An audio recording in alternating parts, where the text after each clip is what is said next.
I'm Gab, he's Jules. Grey skies over West London, but I think decidedly black skies over the red half of Manchester after the derby. Yeah. We'll be getting into that. We'll be getting into plenty going on around Europe. Real Madrid held, first time they don't win this season. Napoli still top of the league with Atalanta in Serie A. A bit special there. Nice goal from Leo Messi. I think that's an understatement. Yeah. And from Lewandowski. Let's be equal here. That's right. But we're going to start with another derby. The North London derby, yes, because many of us had doubts. Arsenal, the wheels gonna fall off here or there, but no, they won, and they won convincingly against Tottenham Hotspur. Yeah, they played well. I was there. I thought they showed some character, especially after Kane scored. Even if the 10 minutes maybe after the Spurs equalizer were a bit more wobbly, and I think Conte is right after the game when he said that there was one or two passes that if the ball had been better, Spurs were through on goal. But overall, I just thought they were quite dominant in what they wanted to do. And yeah, they scored goals that were helped by, one incredible shot from Partey. I think he's 0.04 XG. The mistake by Romero and Lloris, which helped them. But still, they kept on going and creating chances. And I think it's good. The process is going well. I think it's an interesting one that you talk about the process because, I think the question in many of our minds was, are Arsenal for real? What is the ceiling this season for the team? What does for real mean? For real to win the title? For real of what?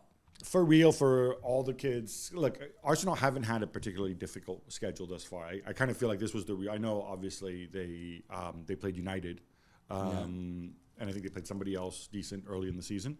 So the team they faced ranked 11 in average in the league, right? The team that City faced were 14th and Spurs 15th. Okay. Apart from these silly stats, just putting that down, or early in the season. It's not really relevant to me. So I just wonder, what is this team's ceiling this season? Can they challenge City for the title? They're ahead of them. Yeah. And when I say can they, obviously if City implode, Guardiola gets kidnapped, they have a rash of injuries. But I mean, can they realistically go head to head at this stage based on what we've seen?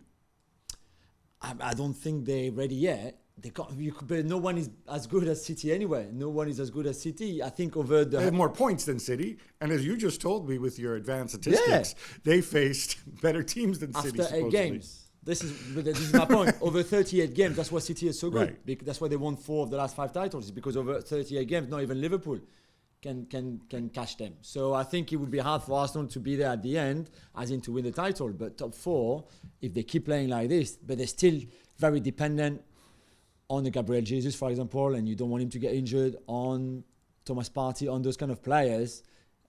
I don't know about the Thomas Partey dependency, because obviously they've been without him for big chunks of time in the past. Against United. But I want to ask about, Conte annoyed by Emerson sending off. Yeah.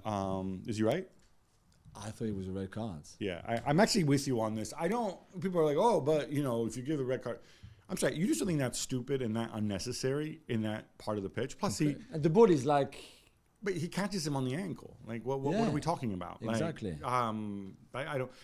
My thing with Arsenal is this, right? Against a Spurs team who did not play particularly well. In the end, Arsenal scored 3 goals. One of them comes late, whatever. We put it down 10 men. Really nice move, by the way, before, I thought, to set it up. But the other 2, in the end, for all their chances and all their possession, we are still talking about Thomas Partey, wonder strike where the ball can go anywhere. Yeah.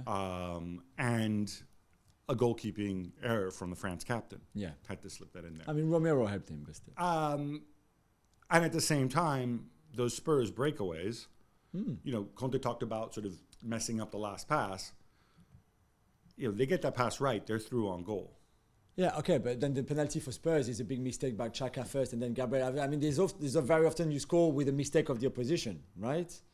Right, I'm not doubting that. Yeah. So, but you can also score by overwhelming, as Manchester City did against. But I think they also had chances. I just think we can't be too harsh on a team that, of course, is top of the table and having a very good start of the season, and you see what they're trying to put in place, and you see what they're working on, and I think there's a lot of very positive things, but they need a bigger squad. They need more depth for sure. I think they need to be even more precise in what they do with the ball at times, because sometimes it's still a little bit like overwhelming for them, what Arteta is asking them to do. And yeah, defensively, when they lose the ball, they don't have the control that City and Pep have, for example, with the inverted fullbacks. Okay, I was kind of being contrarian on purpose. I actually thought you have to take into account that they played against a Spurs team who defend very well and know how to defend very well and sat deep. Now, did they create? I don't think they created a zillion clear-cut chances. I thought they created fewer than you. And I thought, the goals were, I'm saying happenstance, but they're not things that you can count on. Yeah. However, you have to consider what they were playing against and what Spurs do very, very well, which is defend. So, all right, we're going to get into this much deeper on the Gab and Juls podcast. Thanks so much for watching ESPN on YouTube. And for more sports highlights and analysis, be sure to download the ESPN app. And for premium content and live streaming, subscribe to ESPN Plus.